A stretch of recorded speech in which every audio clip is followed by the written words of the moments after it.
ಮುಖ್ಯಮಂತ್ರಿ ಡಿಕೆ ಶಿವಕುಮಾರ್ ನೇತೃತ್ವದ ನೂತನ ಸಚಿವ ಸಂಪುಟ ರಚನೆಯಾಗಿ ಕೆಲವೇ ದಿನಗಳು ಕಳೆದಿದ್ರೂ ಕೂಡ ಖಾತೆ ಹಂಚಿಕೆಯ ಕುರಿತು ಅಸಮಾಧಾನಗಳು ಕಾಂಗ್ರೆಸ್ ವಲಯದಲ್ಲಿ ಮುಂದುವರೆದಿದೆ. ಇದೀಗ ಬೆಂಗಳೂರು ನಗರಾಭಿವೃದ್ಧಿ ಖಾತೆ ಪಡೆದಿರುವಂತಹ ಸಚಿವ ಕೃಷ್ಣ ಬೈರೇಗೌಡ ಅವರು ತಮ್ಮ ಇಲಾಖೆಯ ವ್ಯಾಪ್ತಿಗೆ ಬಿಡಿಎ ಹಾಗೂ ಬಿಎಂಆರ್ಡಿಎ ಏನು ಸೇರಿಸಬೇಕು ಅಂತ ಹೈಕಮಾಂಡ್ ಮುಂದೆ ಬೇಡಿಕೆಯನ್ನ ಇಟ್ಟಿದ್ದಾರೆ ಅಂತ ಹೇಳಲಾಗ್ತಾ ಇದೆ.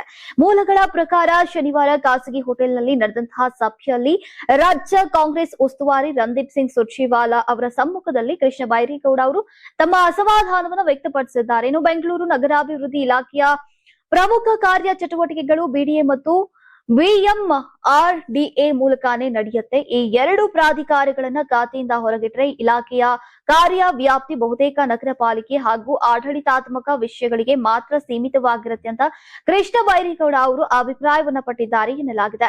ಇನ್ನು ಹಿಂದಿನ ಸರ್ಕಾರಗಳಲ್ಲಿ ಬೆಂಗಳೂರು ನಗರಾಭಿವೃದ್ಧಿ ಸಚಿವರಿಗೆ ಬಿಡಿಎ ಹಾಗೂ ಬಿಎಂಆರ್ಡಿಎ ಇವೆರಡರ ಜವಾಬ್ದಾರಿಯನ್ನ ನೀಡಲಾಗ್ತಾ ಇತ್ತು. ಈಗ ಆ ಪದ್ಧತಿಯನ್ನ ಯಾಕೆ ಬದಲಾಯಿಸಲಾಗಿದೆ ಅನ್ನುವಂತಹ ಪ್ರಶ್ನೆಯನ್ನ ಈಗ ಅವರು ಹೈಕಮಾಂಡ್ ಮುಂದೆ ಇಟ್ಟಿದ್ದಾರೆ ಅಂತ ತಿಳಿದು ಬಂದಿದೆ. ಇನ್ನು ಈ ವಿಚಾರದಲ್ಲಿ ಈಗ ಮುಖ್ಯಮಂತ್ರಿ ಡಿಕೆ ಶಿವಕುಮಾರ್ ಅಥವಾ ಪಕ್ಷದ ಹೈಕಮಾಂಡ್ ನಿಂದ ಸ್ಪಷ್ಟ ನಿರ್ಧಾರ ಬರುವವರೆಗೂ ಕೂಡ ಇಲಾಖೆಯ ಸಂಪೂರ್ಣ ಜವಾಬ್ದಾರಿಯನ್ನ ವಹಿಸಿಕೊಳ್ಳದಿರೋಕೆ ಕೃಷ್ಣ ಬೈರೇಗೌಡ ಅವರು ತೀರ್ಮಾನಿಸಿದ್ದಾರೆ ಎನ್ನಲಾಗಿದೆ. ಇನ್ನು ಹಿಂದೆ ಇದೇ ಬೆಂಗಳೂರು ನಗರಾಭಿವೃದ್ಧಿ ಖಾತೆಯ ಹಿರಿಯ ನಾಯಕ ರಾಮಲಿಂಗಾರೆಡ್ಡಿ ಅಸಮಾಧಾನ ವ್ಯಕ್ತಪಡಿಸಿದಂತಹ ವಿಚಾರ ಕೂಡ ಪಕ್ಷದೊಳಗೆ ಸಾಕಷ್ಟು ಚರ್ಚೆಗೆ ಗ್ರಾಸವಾಗಿತ್ತು. ಇದೀಗ ಕೃಷ್ಣ ಬೈರೇಗೌಡ ಅವರು ಕೂಡ ಇದೇ ಖಾತೆಯ ಅಧಿಕಾರ ವ್ಯಾಪ್ತಿ ಕುರಿತಾಗಿ ಅಸಮಾಧಾನ ಹೊರಹಾಕಿರುವುದು ಕಾಂಗ್ರೆಸ್ ಸರ್ಕಾರಕ್ಕೆ ಮತ್ತೊಂದು ಸವಾಲಾಗಿ ಪರಿಣಮಿಸಿದೆ.